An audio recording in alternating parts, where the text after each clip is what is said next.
Welcome to another broadcast of Bricks Behind the Ivy. Here's your host, Jeff and Sean. Hey, Cub fans! Welcome back to another episode of Bricks Behind the Ivy. I am always Jeff Rogowskis, aka Candy Cubs. With me once again is my fabulous co-host, Mr. Sean Hot Stove Cubbies Chapin. Sean, how are you doing today? I'm doing pretty good. I'm excited for today's podcast. I got on an appropriate jersey. This is a St. Cloud Rocks jersey, Lou Brock, when he was on the Chicago Cubs. And there's a reason behind that, Jeff, because we're doing the NL Central preview for the St. Louis Cardinals. I'm actually a little jealous that you are dressed for the occasion. I am wearing a quasi-appropriate Cubs hat that's in St. Patrick's Day colors as we approach St. Patrick's Day weekend. But my jersey is less interesting in being a Kerry Wood jersey that I bought this year before the new Major League Baseball jerseys made it into circulation. This is a classic, majestic, hand-stitched, cool base jersey, not the new MLB-issued Nike jerseys that are a nightmare. But this is not a Jersey podcast episode. This is a NL Central preview episode and the last of our series before we talk about our beloved Cubs and what we think they're going to do in 2024. Tonight, we have the privilege of having David from Cardinals Live coming on to talk to us about the St. Louis Cardinals. He's the owner and writer for Live Cave Media, and he's the host of Heart of the Order podcast. You can find him at Cardinals Live on X/Twitter, whatever you may call it. David, thank you so much for joining us tonight to talk about the Cardinals. Hey, thank you for having me. And Sean, I think Lou Brock, last week we saw Yadier Molina, and this week we saw Mark McGwire. All three of them look much better in Cardinal red. I would agree with that 100%. It's nightmare fuel for me to see both of those historic Cardinals in Cubby blue. Yeah, I know that Absolutely. both the situations are like for their kids, but it is a little weird in 2024 see Mark McGwire in Cub stuff and Sammy Sosa still has not been welcomed back to Wrigley Field. Such a weird situation. And knowing that I'm looking at the tower of Sammy Sosa and Mark McGwire memorabilia I have in my 1998 section of my Candid Cub Cave down here, and thinking one of those guys has been seen more recently in a Cubs jersey than the other, and it's never the one 9-year-old me would have assumed. What a world. But yeah. Dave, I want to start off our questions and discussion on the Cardinals and kind of look at their offseason. I know that there was a lot of highlights in addressing, I believe their GM came out like right in the early season saying they wanted to get 2 to 3 starters for that rotation. So when I think of their offseason, I think of that. Can you talk about, the pitchers they brought on and other guys they brought on and your thoughts in general of what they executed? Well, Mo said early on, we're going to go pitching, pitching, pitching. And he did it. I would probably say if you inject any Cardinal fan with truth serum, we didn't get the 3 pitchers we were expecting going into the offseason. I think we're all pretty happy with Sonny Gray. I don't know if we're happy it being just Sonny Gray at the top of the rotation. Lance Lynn, another homecoming. I think most Cardinal fans are getting behind that one simply because former Cardinal, he has shown glimpses in the, over the past few years of still being a strikeout pitcher. He has that fastball. Rough year last year, ton of home runs. Kyle Gibson is the one that I think confuses. I think a lot of us. I think you look at Lance Lynn or Kyle Gibson, but getting both of them, especially early on in the offseason with how this market went, it didn't move really fast. Seems like they jumped on those two guys very early. The claim at the beginning of the offseason was if they did not make the moves when they did, they wouldn't be available. It's just a weird thing to look at when you see how the market went. I don't know if there's truth behind that, but either way, they went out and got them tons of innings eaters. That's what we're being sold. Innings, innings, innings. We had a lot of strain on the bullpen last year. They also went out and addressed the bullpen. I really like our bullpen. The back end of it looks a little bit better. I love the Middleton signing. I love For Kittredge. sure. I think we're going to have a little bit more of a foundation. If you look at what the Cardinals did last year, and the amount of games they lost blowing the lead sixth inning or later via that bullpen. I mean, we're talking about maybe the Cardinals being 500 at worst compared to really being a last place team. So I really do like the bullpen. The rotation does leave some to be desired. I know there's still plenty of time, but most Cardinal fans would tell you, you know, there's probably not a lot of strong belief that they're going to go out and make that deadline move either. But overall, I think the rotation is better with a healthy Sonny Gray right now than we had last year. So overall off season, I give it a B minus. Uh, they redid the rotation like they promised. They redid the bullpen like they promised. I just think they could have did a little better. David, one of the signings that just felt like it was fate was Brandon Crawford. I understand this is not the Brandon Crawford from like 2015, but to me, he's always looked like a guy that should be in Cardinals colors. Um, and I know you got a young prospect as well. I think it's Win at shortstop. Yeah. Is he to bridge the gap there, or is he, or do you see Crawford or Win taking over that spot at shortstop? Yeah, I don't think there's no really bridge to gap. We're going into the season with the full expectation that this is Mason Wynn's job. Most of the fan base is super excited about his defense potential first. We think he's going to be not just a good shortstop, an elite shortstop. Sure. You are going to look at someone that has a cannon for an arm. I don't know if you guys know this. He was actually a two-way player. He was a pitcher and a position player. The Cardinals took that half away, and we're going to focus on being a shortstop because of how good defensively and really the upside offensively that he did show. So, I mean, he has a cannon for an arm. He's going to make throws that I think are going to surprise people around baseball.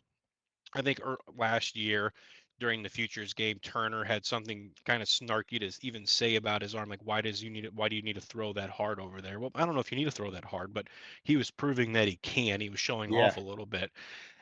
I think it's Mason Wynn's job to lose. Now, here's where Crawford comes into play. Tommy Edman has been the projected backup shortstop. He's Mhm. also was projected to be the starting center fielder. And this was when he was healthy. Things are looking murkier now. But you have center field, you have shortstop. These are two demanding positions. And Tommy Edman has been a Swiss Army knife for this club. And he's never griped, never complained.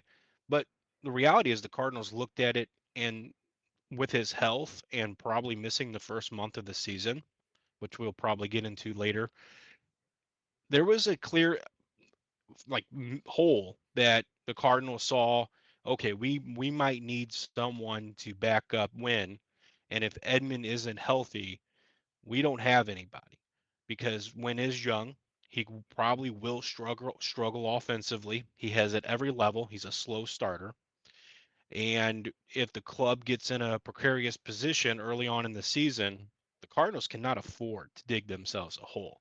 So if they have to have someone backing Win up and someone from Win to learn from, no better person than Crawford. Yeah, Crawford can really pick it. I think that is obviously kind of a feature of what he is, and he was locking down that position defensively with some nice offensive upside on some of those even year Giant teams, and that's a guy that I've always enjoyed watching play defense when he was on the Giants. I think it's a nice. I always like, especially towards in the back end of some of these guys' careers, the veteran signing and thinking what they bring to a ball club, culture wise, work ethic wise, experience wise. That's especially when you have there's a decent number of young hitters mixed in with obviously two cornerstones. That there's a lot of value there for the players. Yeah, I think the you kind of hit the nail on the head on the interesting component of the market and how slow it's gone and how quick. I feel the Cardinals' rotation signings were bam, bam, bam, right at the I don't know maybe even as early as mid-November, and feeling especially a guy like Kyle Gibson, I can see like a fan base frustration. Just his numbers are not something you write home about. Sonny Gray, obviously a different story. Hmm. He's not a spring chicken, but he has produced very well for a Cincinnati Reds team and then went off and did the same thing for the Twins. The question for him has always been health. That's his seasons have been derailed by health. But I think this is a question that's come up on all of our previews officially, as this will be the last of the series. The one thing I think that's really interesting about this division specifically is the hanging presence of pitching need in this free agent marketplace and the lack of interest of anyone in the division of pouncing on that. Do you think the Cardinals? I can guess what I know. What I think the answer is. Do you think the Cardinals are entertaining the idea of Jordan Montgomery or Blake Snell?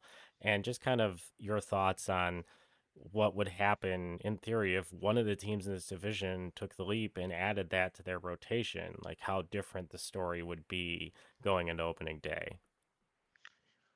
Well, I mean, any more pitching acquisition, whoever it were to be, barring maybe the Pirates, would instantly make them, in my opinion, the at least early favorite.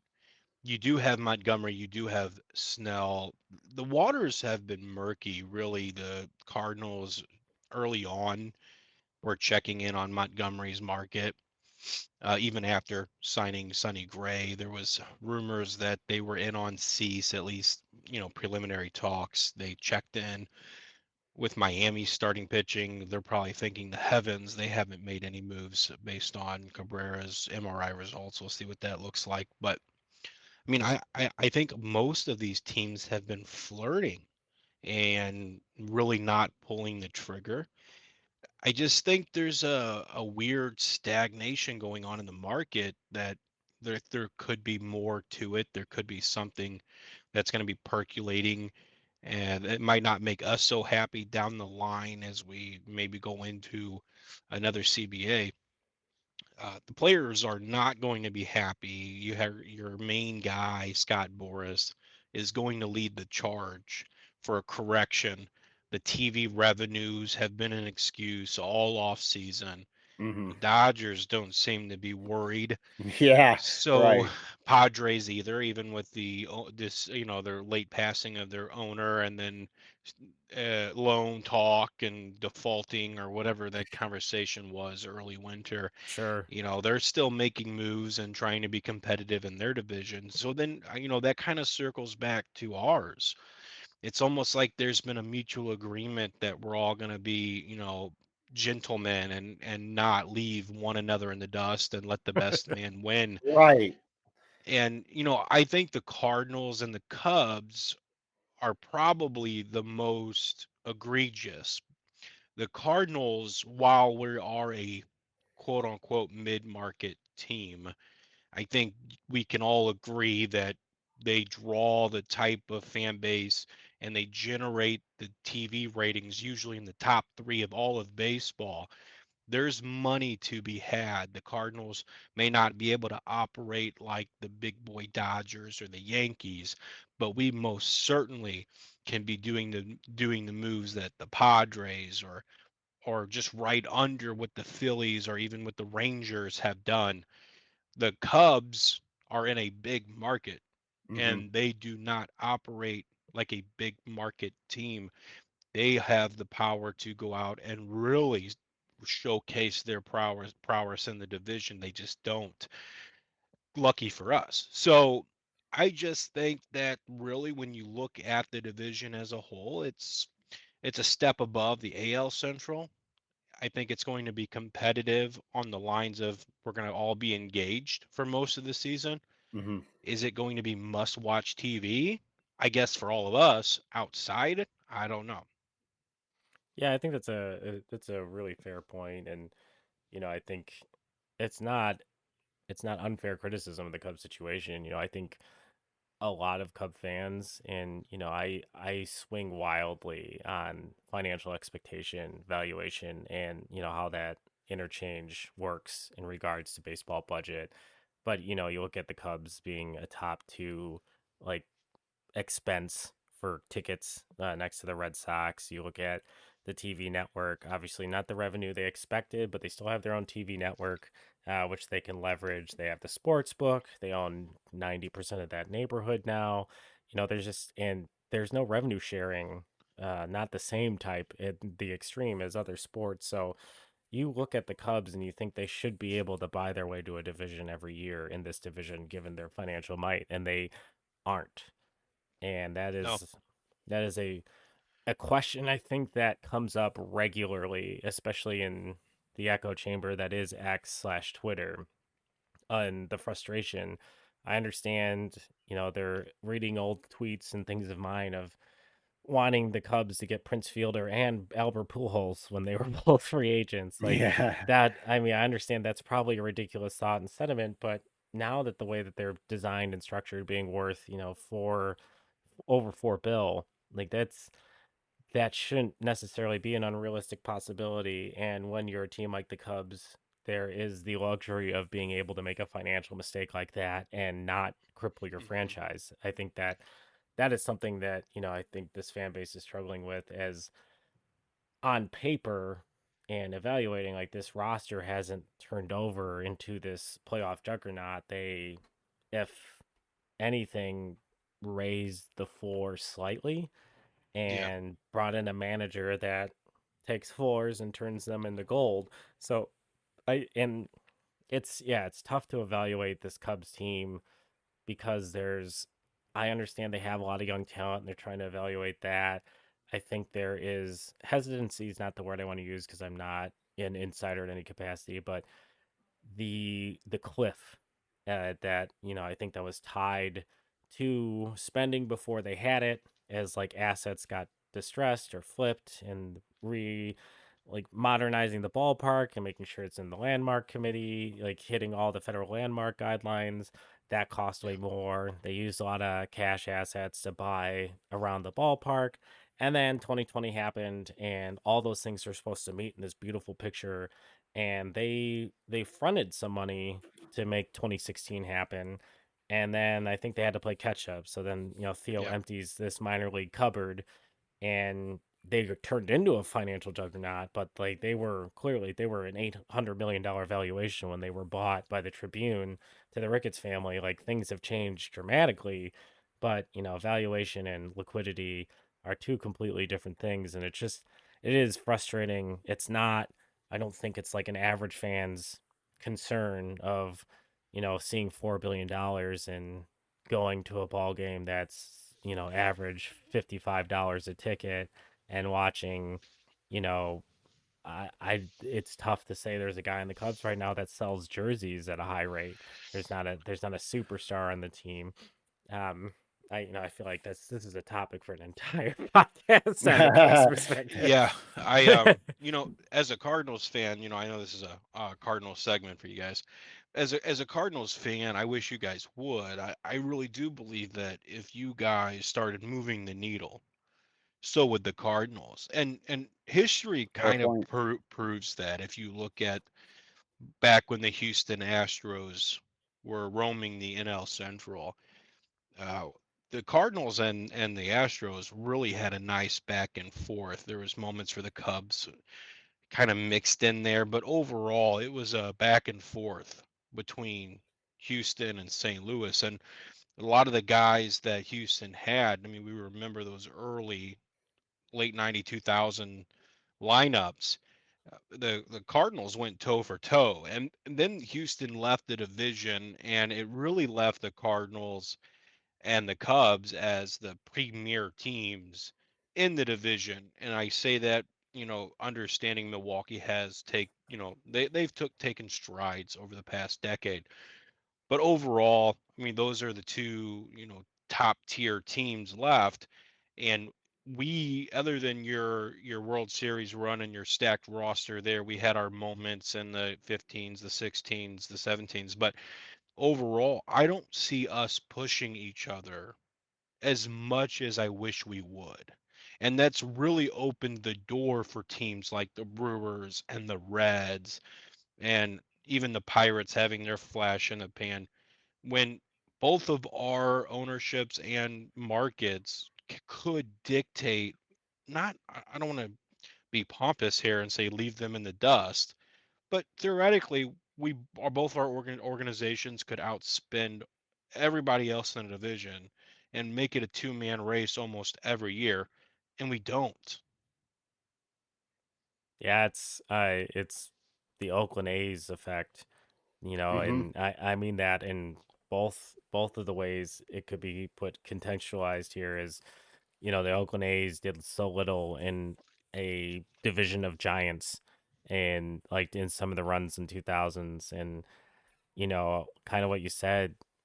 I don't know if it just opened the door to the logical possibility of doing more with less when you see a team like the Brewers like turn out a winner for that stretch of time that they did with very low payroll, that it went to the brains of the GMs and the ownership groups of, hey, we don't have to outspend our competition, we have to outsmart them, which is just, it feels like a very different brand of baseball in this division where, obviously you look at the AL East and the NL West with the Dodgers outspending the world this offseason. We all know Uncle Stevie Cohen is just a sleeping giant going into next year. He, Oh yeah. probably learned that he can't use his stocks to buy his fantasy baseball dream team. It doesn't necessarily work out the way you think it will, but I mean, I expect him to really just open the cupboard for Juan Soto and just make everyone feel silly next year. So yeah, it is definitely, I think, an interesting dynamic that I think you've brought up of, the Cardinals and the Cubs. I felt like was this rivalry that, for a long time the Cubs were like little brother, and we thought this was a rivalry, and you guys were like, a rivalry involves someone who wins every so often, and like my entire childhood is defined by that not happening. So like, and then 2015, that's why that playoff series felt so huge, because I felt like there was a lot of design in the Cubs roster to beat the Cardinals, to beat this like team that had stars that grew from the farm system and still bought players and still brought in players to kind of finish teams. And finally, like, beating the Cardinals in the 2015 NLDS was like getting over that hump of the team that we couldn't figure out how to beat in a market we should have been dominating. But yeah, then since then it's just been, we were okay with that. Like, there Mm-hmm. was no push further, there was no, and there's obviously just thinking that that core was going to develop differently, and maybe holding on to your chips a little too long. And yeah, when Yeah. you hold on to your chips and you empty the cupboard, like, there's no bank to go back to, to replace the chips you're going to spend. And yeah, it was just, I think what Jed is trying to do, and it's extremely difficult, and I'll give him props for taking over this job, effectively in 2021 and putting the Cubs in a top 4 farm system ranking without complete disarray at the major league level is impressive. But I think that there is just a shiny number of missed opportunities of, like, maybe being the team that tried to trade for Juan Soto this offseason, being more aggressive on some of the higher end free agents when they were available, always talking about waiting, for a certain player to make the free agent. Like, I remember for probably a year and a half hearing about how the Cubs were going to be right all over Rafael Devers.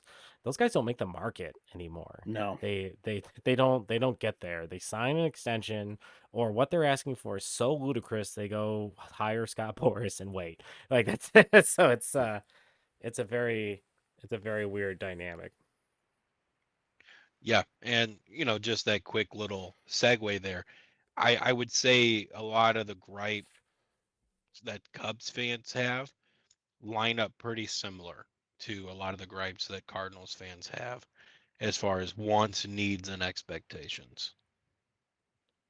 Yeah, and I think that's dynamically changed since 2016 for the Cubs, especially Yeah. as the I think the Cardinals, as much as with the Cub fans talking about Cardinal Devil Magic and this farm system that always like produces these players, and but really from afar, it's a team that has last year is an anomaly. The outside data factor, the small sample size alert, as we say on here, of a Cardinals team finishing below 500. It just hasn't, like, it has happened, like, on the number of times it's happened in my lifetime as a baseball fan, you can count on one hand. Where Yep. on the other side of the spectrum, the number of times the Cubs made the playoffs in my lifetime, you could count finally on two hands. And Uh-huh. that's it's And just so different.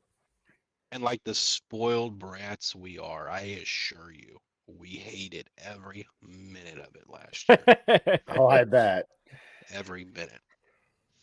So, kind of going into this season and looking at the Cardinals roster, I'm really interested to hear what your opening day lineup looks like. I know you got the corners taken care of with Arenado and Goldschmidt, but what kind of lineup do you think that the Cardinals are going to put together on opening day? Well, there's some injury concerns. Hmm. So we have Lars Nootbaar, who has a couple fractured ribs Ooh. because he's silly.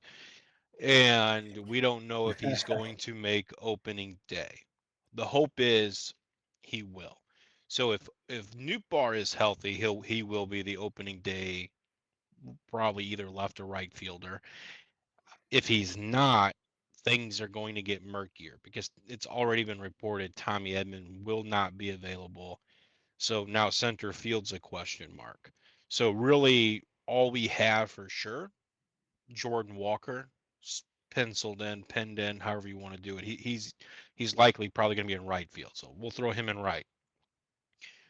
We have, like you said, Arenado over at third, Mason Wynn at short, and it's going to be one of Brendan Donovan, Nolan Gorman at second.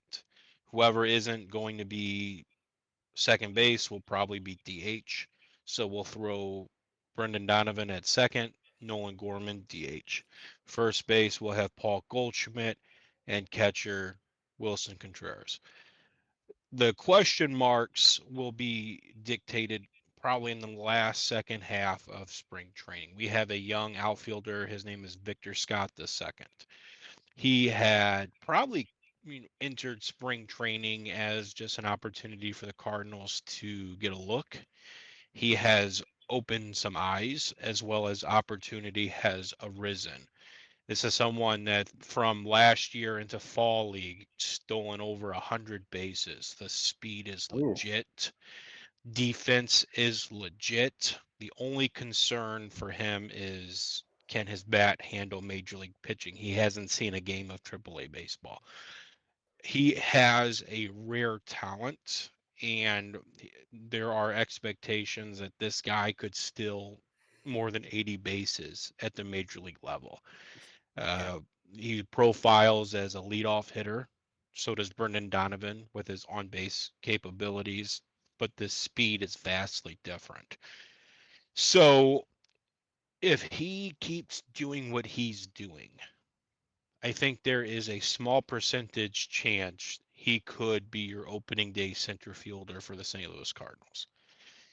Then you have Alec Burleson, who is a hefty fella, but he can hit the hell out of a ball.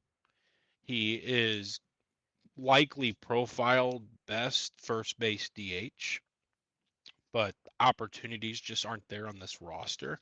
I looked at Alec Burleson as a piece the Cardinals should have explored trading during the offseason because there is a ton of value and potential there.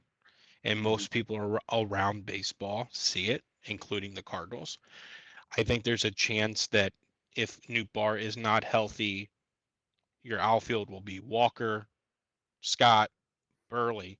And Scott's speed kind of helps with both of those. Walker is very athletic, but he has not been great out in the outfield. He worked all off season. I'm still 50-50 on if it's going to work out. I personally think Walker might be the reason why Paul Goldschmidt is not extended. We'll see. Hmm. Uh, right field or left field Burleson. They'll have to play with it a little bit. One key guy I have not mentioned, his name is Dylan Carlson. Dylan Carlson has had a huge fall from grace. He was once a highly touted prospect in the Cardinals organization. John Mozeliak, president of baseball operation for the St. Louis Cardinals, once described him as you'd have to pry him from my cold, dead hands when asked early on if he'd trade him while he was a prospect. I'm not so sure he is in cold, dead hand territory anymore. I'm not so sure that the manager of the St. Louis Cardinals has him high on the depth charts of him playing. The only way I see him getting the nod is if they just don't want Burleson out in the outfield or they just don't want to rush Scott. But if all of that remains true and they want to break camp with the best roster right now, I would say Dylan Carlson is still your fourth outfielder. So we'll see.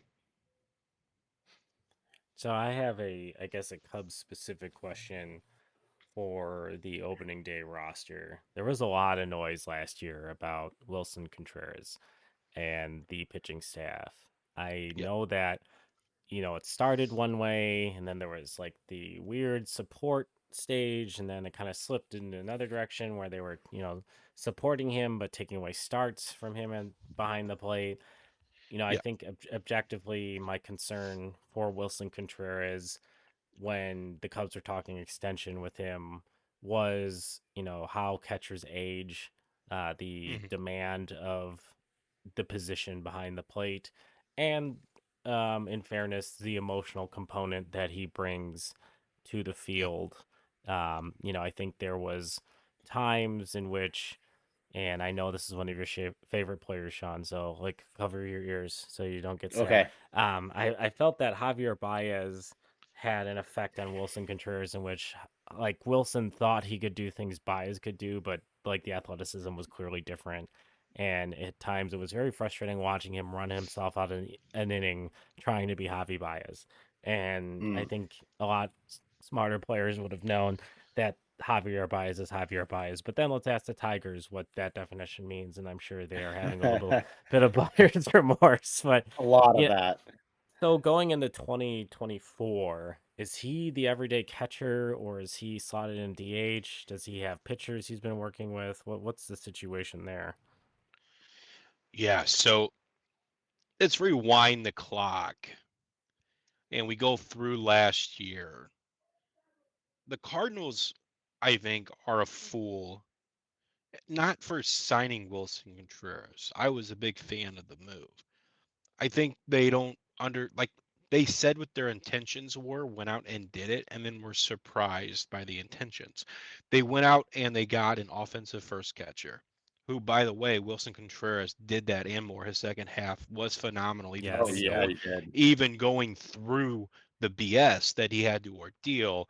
I also think there are some pitchers that were on that staff that may have been a little mouthy, and there was already personality issues on that staff for the Cardinals before Wilson Contreras was even a part of it. And then you had the departure for Yadier Molina, who is a Hall of Fame catcher. By the way, I don't know how you fall on that line of the fence, but it's true. And we have a guy who essentially led the organization for years. I mean, Yadier Molina did everything. And when I say everything, I mean he did everything.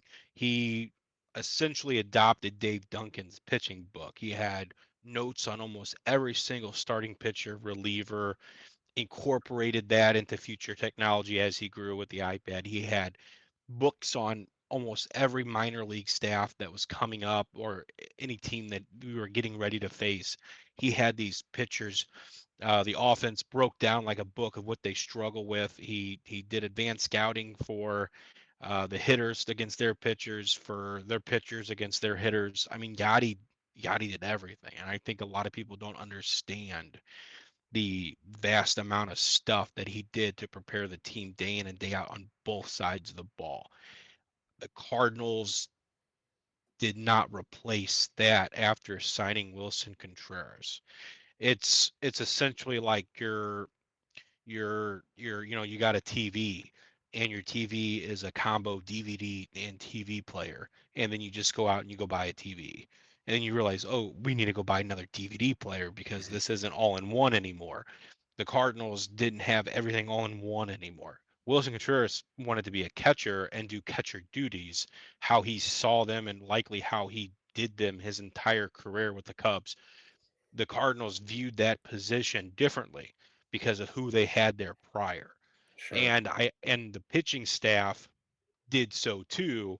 And I don't believe their preparation was up to par for what Wilson Contreras did because of what the pitchers expected him to do. And essentially, like, what do you mean? What the hell do you want me to do? And it was just a mess. I don't really think the defense was an issue. I think it was overblown. The offense was there. Attitude wise, look, I don't know what, he smashed the cooler out of frustration. And I think he, uh, you know, maybe smashed something in the clubhouse once during the stretch of it. But overall, how he handled it from top down, dude is a class act. He is probably a fan favorite now. And there's not many Cubs that have gone from you to us that have become fan favorites. Just recent example, Dexter Fowler. I mean, he was never adored here in St. Louis. In fact, I think most of us celebrated when we were able to get that off the books there. And I'm not trying to be disrespectful. It's just the nature of the adornment the fans have already rallied around Wilson Contreras, and the stuff that he went through, I think played a role. I think you have a fan base that is looking at ownership in the front office and seeing right through the BS and being cognitive to understand what the need was. You didn't sign Wilson Contreras to be Yadier Molina. You signed Wilson Contreras to hit 20 home runs and drive in 80. And that Yeah. was the goal. That was the goal. And he was everything as advertised. And if you expected something else, that's on you. So I think he's going to get, I don't know, maybe 110 starts. The thing with the Cardinals is they do have a young guy named Ivan Herrera who is coming up a lot quicker and a lot more polished than the Cardinals I think expected. To be truthful, I think if Ivan Herrera was where he was now last offseason, I don't know if the Cardinals even make a move for a catcher. I don't know if Wilson Contreras is probably a Houston Astro. Yeah. But there was not a high belief that he would be ready. There was always some maturity questions. His pitch framing was awful.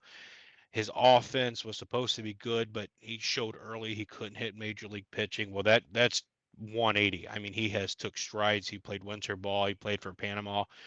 He single-handedly led the team offensively. He looks so good. So the Cardinals are going to want to get him some games.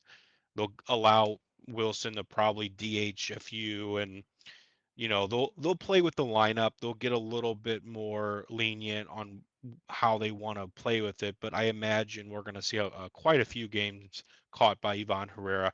I still think Wilson Contreras gets the bulk, and of course, I believe he'll be the opening day catcher.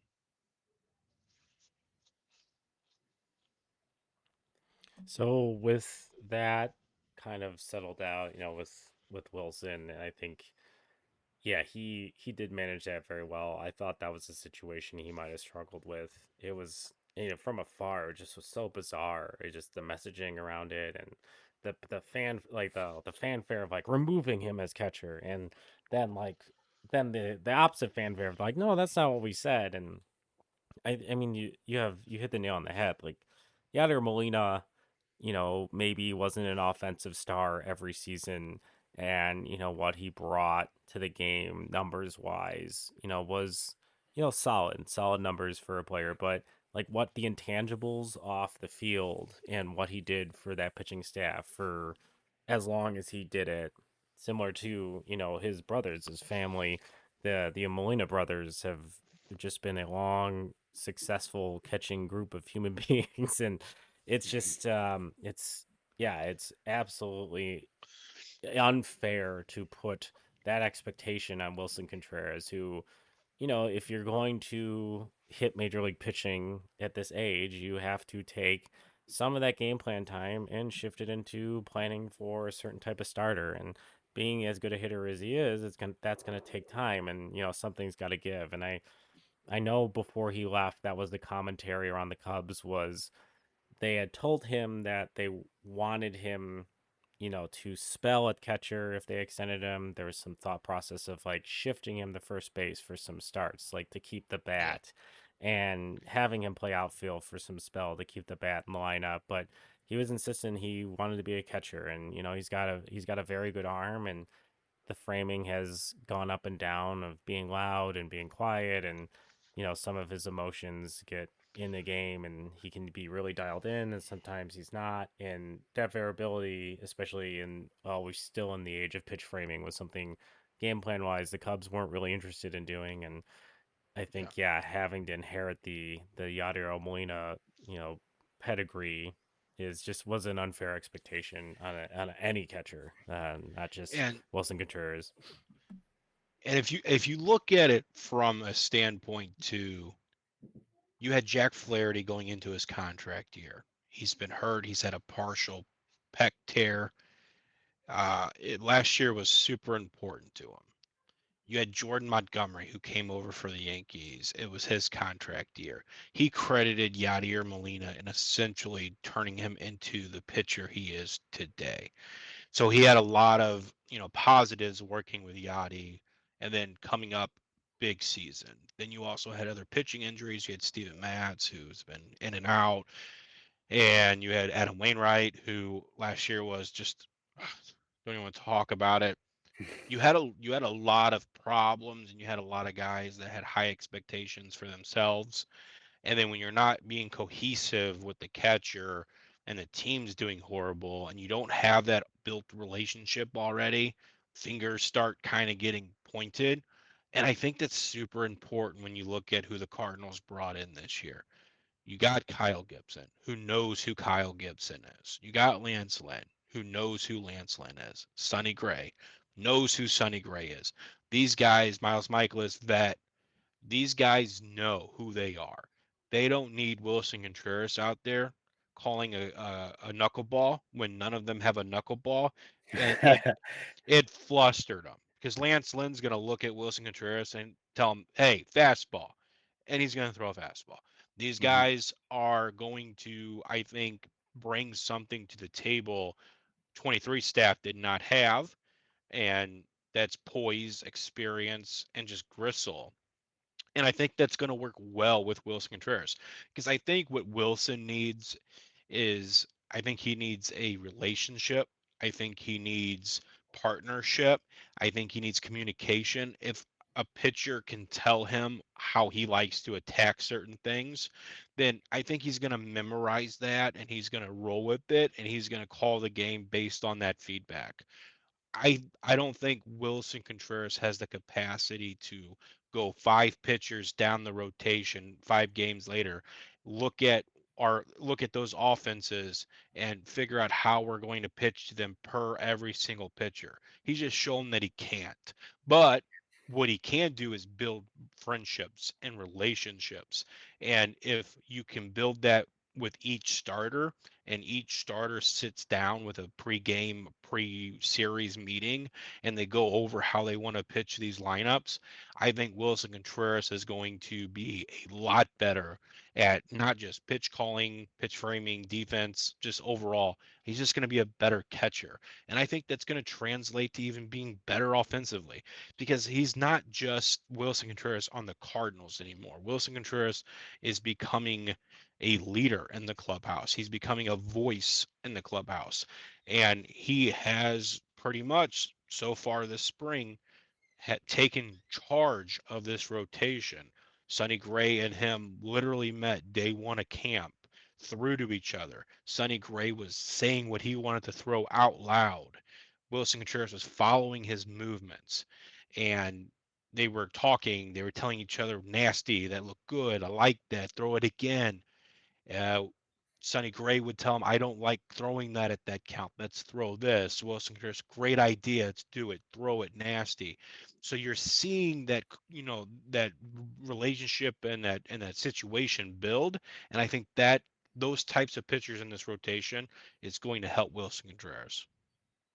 Yeah, I Well, while completely agree. I think he needs that strong personality in the pitching staff to kind of lead that direction. I think that makes a lot of sense. And why we're on the subject of pitching, you've already hit on the starting rotation for opening day. What about the bullpen? What's your thoughts on the bullpen? Who do you see out there on the back half, closing out games? And how do you feel about the bullpen in general? I feel very confident in the bullpen. If I look at kind of our team as a whole, and I'll finish with the bullpen. Like if you're talking like 1 through 30, I think the offense has a chance to be in that 12 to 9 range of offensive ability. Anything higher, the Cardinals are going to be cooking. But I'll be lenient, and if they can be in that like that 12 to 9 ranking range. I think we're going to be okay. The pitching, I think, is going to be on the lower end. I think they're going to be, maybe between 15 and 20. I think we're going to get good innings. I think we're going to give up a lot of runs. I think our offense is going to have to win games, and Mm. then our bullpen's going to have to come in late. I think the Cardinals have an opportunity to have a top 10 bullpen. And here's why. So you have your back end guys kind of solidified, and that's going to be Gallegos. Your closer is going to be Ryan Helsley. You're going to have Kittredge, who can be versatile. I'm sure Middleton's going to get late innings, but he's also versatile.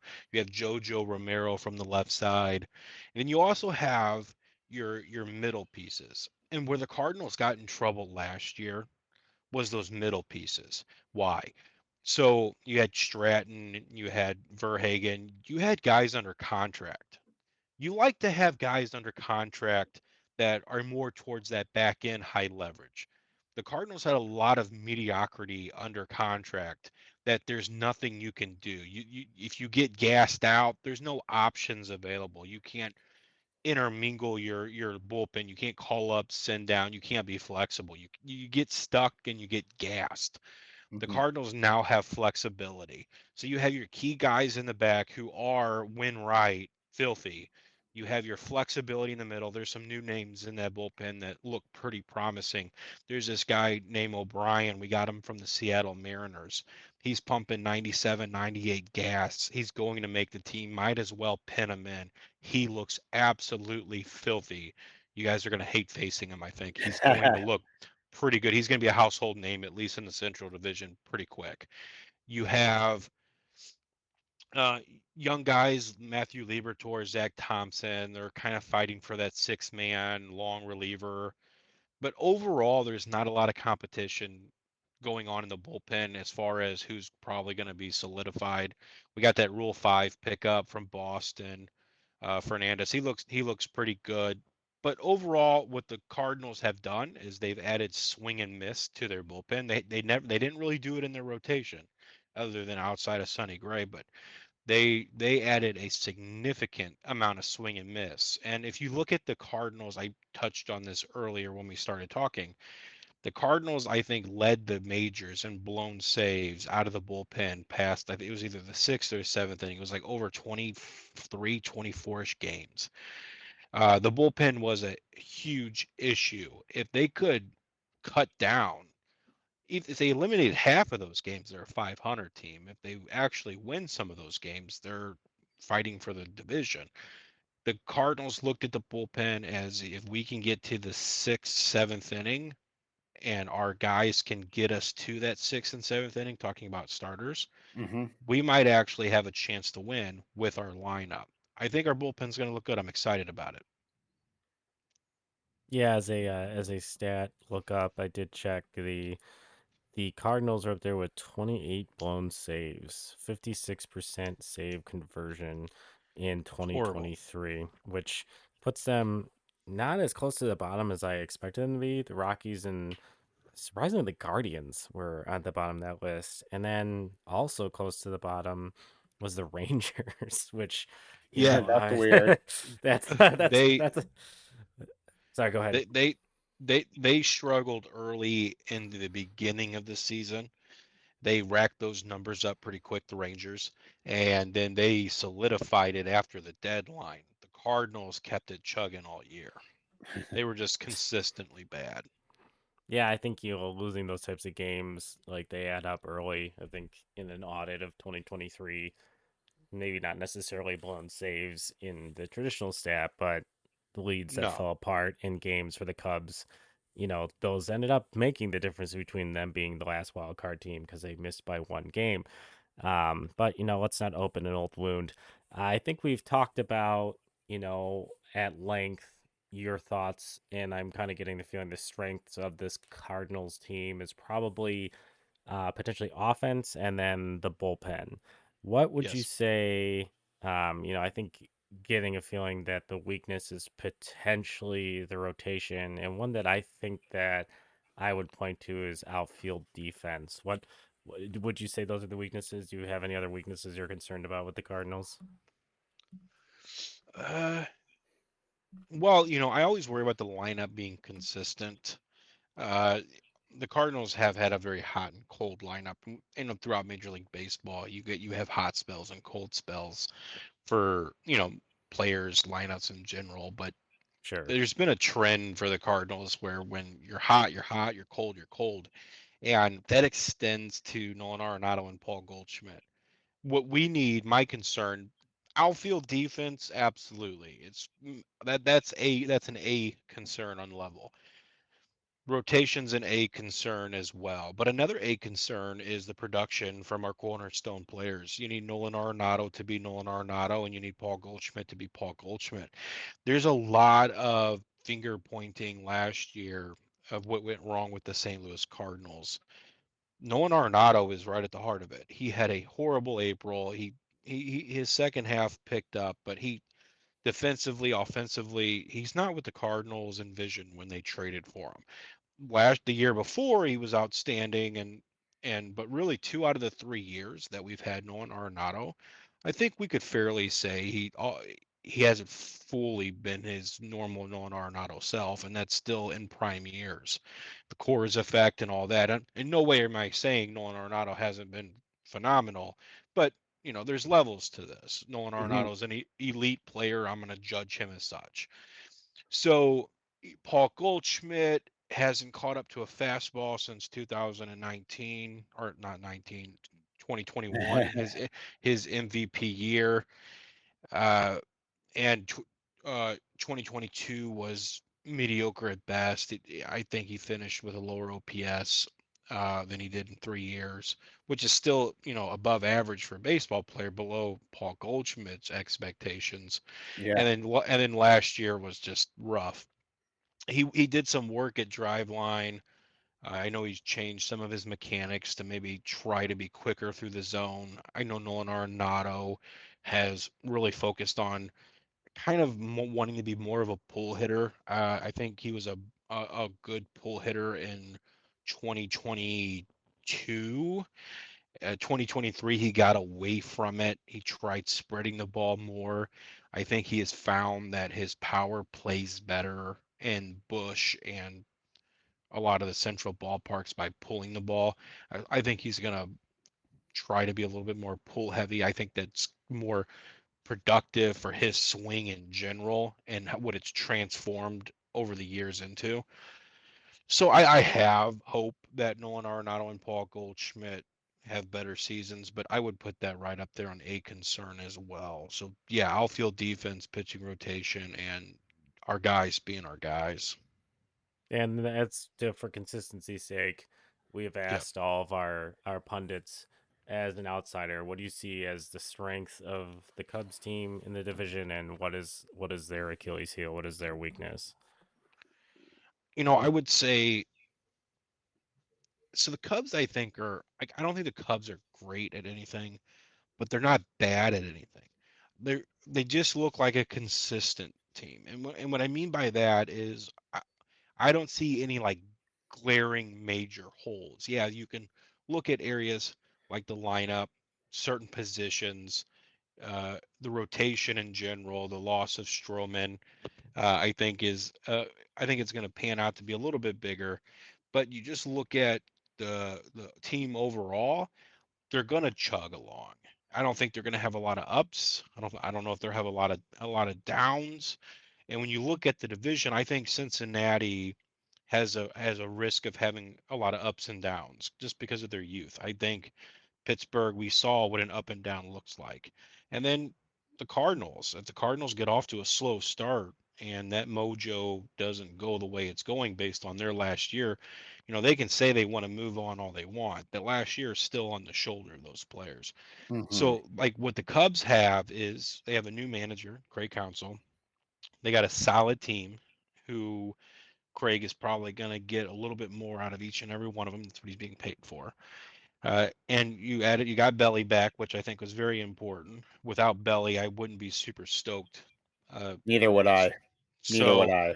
Yeah, we're on that train. That was a scary, very scary important situation. signing. So I mean, I just think I think Cubs are going to be consistently decent throughout the division, and I think in order to beat them, a team has to be a little hot more than expected. And I think if you can find a team that can find that next drive and it's not the Cubs, then I think that's the team that would ultimately surpass Chicago. But in my point of view right now, just starting the season, Chicago is the team to beat because of that consistency. Interesting. That Okay. goes a long way over 162. No, that's a really good point, and I think one that I've been making on a few of these episodes now is that I feel like the 15-2 stretch wins this division because of how tight it is, and for the same reason the 2-15 stretch loses this division. Hmm. It's going Yep. to be very tight, and yeah, I think you put it very well. Of there's a Reds team that might have the highest ceiling offensively and maybe with the rotation, but that But they got a low floor is, floor. yeah, that floor is scary because it's young. You don't know what you're getting, and Pittsburgh I think is interesting. Consistency They're not definitely. quite there yet. Yeah, they're I they're don't think they're almost quite there. there. Yeah, they're probably a 2026 team that I think we talk about when Skeens gets a taste in 25, and some of the other rotation pieces, and Tamir Johnson ends up taking over second base, and maybe a trade in there to bolster that lineup. But yeah, I think when you look at the teams in this division, they are very close, and I think when even looking at the win loss projections, which is going to be our final question for tonight, we've been looking at betting odds of over under a wins, and the Cardinals are pegged as the favorite right now at 84 and a half. The second team on that list is the Cubs is at 83 and a half, and the shocker to us when we recorded Yeah. the Super episode is weird. the Reds are at 82 and a half. I Hmm. did not expect them to be that high. Which They're a made picking sexy the pick. they are. They absolutely are. I Hmm. think I've seen a few baseball pundits today that that Twitter trend of like name an unpopular opinion, and like the Reds are going to win the Central. I saw four of those tweets today, and Yep. maybe it's because my friend Andy, who was on the pod, is the one retweeting them onto my timeline, or or maybe yeah, they have a lot going. They have a front end ace potential, and if Liddell is healthy, that rotation has got a 1-2 punch, and their bats are really interesting. But yeah, I mean they've got a huge floor, like just a very scary floor that a call could fall apart. So given that, we'll go around. We'll start with you, David, on the over under. What do you think over under on 84 and a half for the Cardinals in 2024? Over. Yeah, I think it's a fair bet given how they're constructed. Sean, over or under? David, I'm gonna have to take the under on this one, and just a few reasons why. And we hit on some of them. I think a lot of things have to break right for the Cardinals to get 85 wins this season. I'm not saying they're going to get way under the 84. I'm just not comfortable with giving 85 wins to the Cardinals. I think they have some players, a healthy Newt Bar, Donovan, and Walker taking the next step. That scares me as a Cubs fan. That scares me a lot.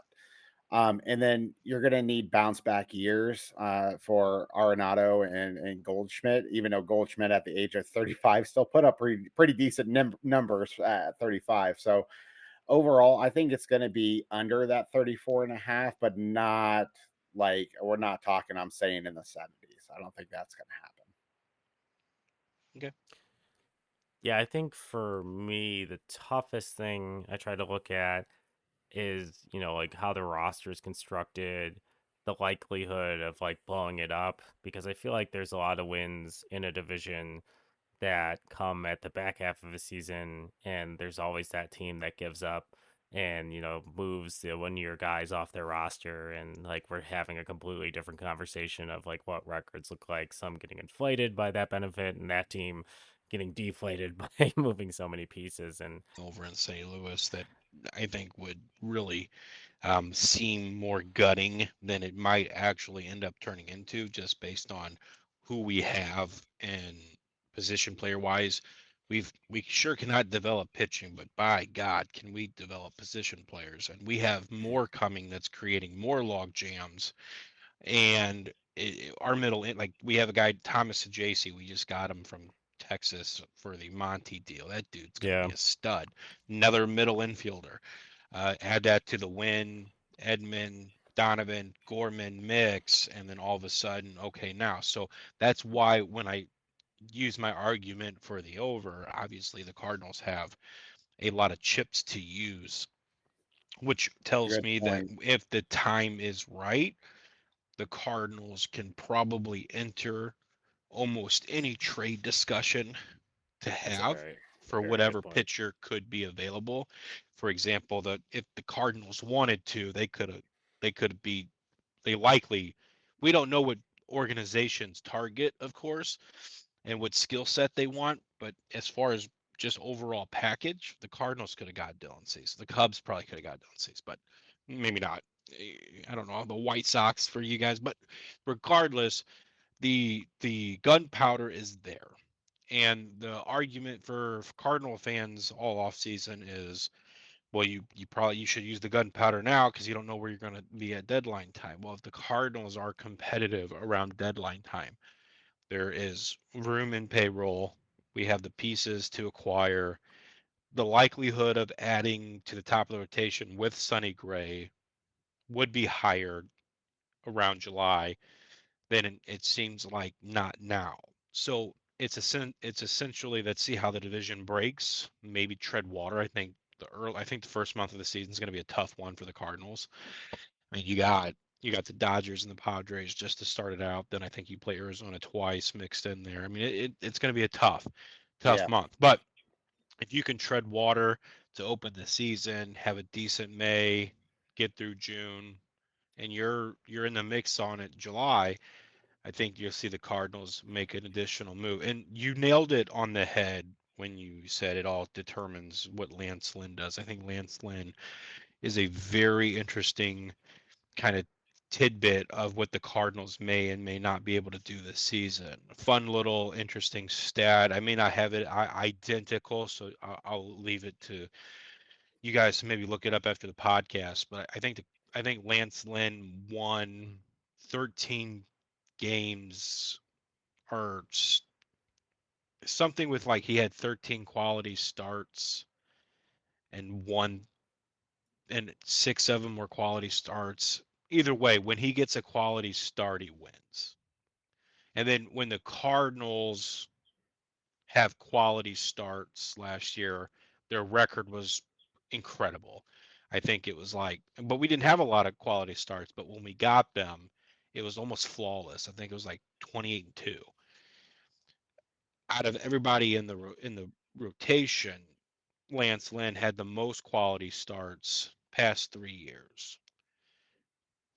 I believe this offense, I think wins are still overlooked or underlooked, if you would put it. I think wins are still important because you're winning ball games. I think Lance Lynn has the ability to really shine in this offense. Yeah, he's going to give up runs. He's probably going to give up some homers. I know he's in better shape, and I think he's going to be playing in a more friendly ballpark, and he's going to be playing with a potent offense. I'm not calling Lance Lynn a number two. Don't get me wrong, but is he going to be better than Lance Lynn of last year? I think he will be, and I I mean, think he last has year it. he was a Yeah, very different type of number two. yeah. It was just Uh, But he was tough. I think if he has a quality season, if Miles Michaelis can be a solid number three, so you're not going to have a number two. It is what it is. But you'll have Sonny Gray, who's a 1A, and you'll have Miles Michaelis and Lance Lynn. If they can be solid number threes, Steven Matz then becomes the second tidbit. Steven Matz healthy, solid number three, can mhm. pitch it like a two at times when healthy. He can be filthy. He just hasn't shown it since he's been a Cardinal. But if we can get like Toronto Blue Jay Steven Matz, we're cooking with gas. Of course, that's Right. shooting fish in a barrel. What will happen? What ifs? But this rotation doesn't look sexy at all. And I don't have extremely high hopes for them. I'm not gonna, you know, be pompous on a Cubs podcast and say I think it's gonna be incredible. But I do think it's gonna be better than last year. I think the offense has a way to carry it. I just think the over doesn't seem outlandish to me. I actually think the Cubs have a chance to hit the over. I wouldn't be surprised to see both the Cardinals, Cubs, and I'd even throw the Reds in there between that 86 to 89 range. Maybe one of them hits 90. Yeah, I think like when you look at the division, that's been kind of the analytical joke of everyone's playing the win 85, and and it really does feel that way, and Yeah, it does. that feels like the number that everybody thinks is going to win this division, which I mean, knowing that that's 4 games above the 500 mark, like that's or obviously much larger than that, but 4 games over 81 wins, like that's just it's really weird to think of like a ball bouncing a certain way. And yeah, I think one thing that you did bring up that I hadn't thought of with the Cardinals is I think the Cardinals and the Cubs, both in different ways, are the most set up to make noise at the trade deadline Yep. because Uh-huh. both teams have, in some capacity, lockdown spots in their rosters that players won't be moving from. You're not going to have a sell off that we all see and like the betters are seeing, and whoever addresses them the best is gonna Yeah. win this division. And that's, yeah, I think that's has become a like a 2 team race in the ability to, if you are in or around the division, like, yeah, the Pirates and the Reds and the Brewers are likely not going away like roster wise because there's not much to trade. But I don't. Out of it, you could see someone like Luzardo become Yeah, available. If they're in it, they won't. So, like, we don't even know who's going to be available at the deadline. But yeah, I mean, you're right. The Cubs and the Cardinals probably have that gunpowder to make that move. And it seems like both of them are keeping it in their back pocket and seeing how Mhm. the first couple months of the season goes. You look at the Cardinals with what's going on with the contracts we have, the players that we have, the superstars that we have. There would be no justification. And then after last year, there would be no justification of them being in the mix and not try to add at the deadline. And I'm sure the same would go for the Cubs fan base. Yep. If you guys are right there in the heart of it, there'd be no way that the front office and your ownership could pivot around the demand of adding to this club to put them over the edge. So that's the two things that the Cardinals and the Cubs do have. And I think both of them will end up playing that card at some point through the deadline. And really, if we look at history and the needs that we could probably have, our teams are probably going to be talking to the same teams. Yep. The rivalry will bleed into trade talks once again.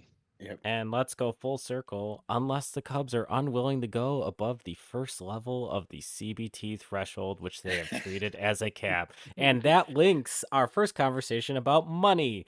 So, David, thank you so much for coming on our podcast and talking Cardinals as we walk through the division to get a better idea of what to expect in 2024. If people want to find you on social channels or your podcast, feel free to use some time right now to advertise what you've got going on. Yeah, I'm over on Twitter at Cardinals_live. We are also on YouTube, Heart of the Order podcast, Heart of the Order at Heart of the Order. We like to say it's more than just a baseball podcast. We do talk St. Louis Cardinals. We do talk MLB. Episodes tend to go long sometimes, and we'll dive into talks about conspiracy theories and aliens, and we'll have fun with it. We also, we've had some incredible guests along the way. We have all of our episodes cataloged. Feel free to go back. We usually post once every other week. We are not an every week or an everyday podcast. That's why they tend to go a little longer, because we segue a couple weeks into one full episode and break it down. And overall, just want to thank you guys for having me. It was fun, and hopefully we have good Major League Baseball to watch soon. I think we're 9 days away from opening day now, and excited. Yeah, absolutely. I am just, for me, I'm staying up tonight to play the 11 p.m. launch of MLB The Show because I don't respect the idea that I still have 2 children and I'm not a child. So, but for, I'm once again Candid Cubs. You can find me on every social media channel you can imagine, and maybe even some more, not OnlyFans, as we have alluded to several times in the last few podcasts. Only dads. Only dads, correct. We are, I'm on Twitter as Candid Cubs, or X, whichever you prefer to call it, Facebook, Instagram, TikTok, and please take a look at the Bricks Behind the Ivy Reddit page as we try to use that to organize some of our episodes and interact with more people. So check it out today. Make sure you like, listen, subscribe, wherever podcasts are at. Mr. Sean Chapin, where can people find you? You can find me in the streets. No. you can find me on Twitter and Facebook at Hot Stove Cubbies. And soon to be seeing my first article on Northside Baseball. And yeah. Awesome. Well, and I should probably mention that I write there as well. As we're now a not only dynamic podcast team, but a writing team. So book us for your next child's birthday party, and we will bore them to death with baseball stats. I'll bring balloons. This has been another episode of Bricks Behind the Ivy. Thank you guys so much for listening. Like, share, subscribe, comment, do it all. Find us on Twitter. Tell us how much we don't know about baseball. We love that. But thanks again. We'll see you guys next week. Bye.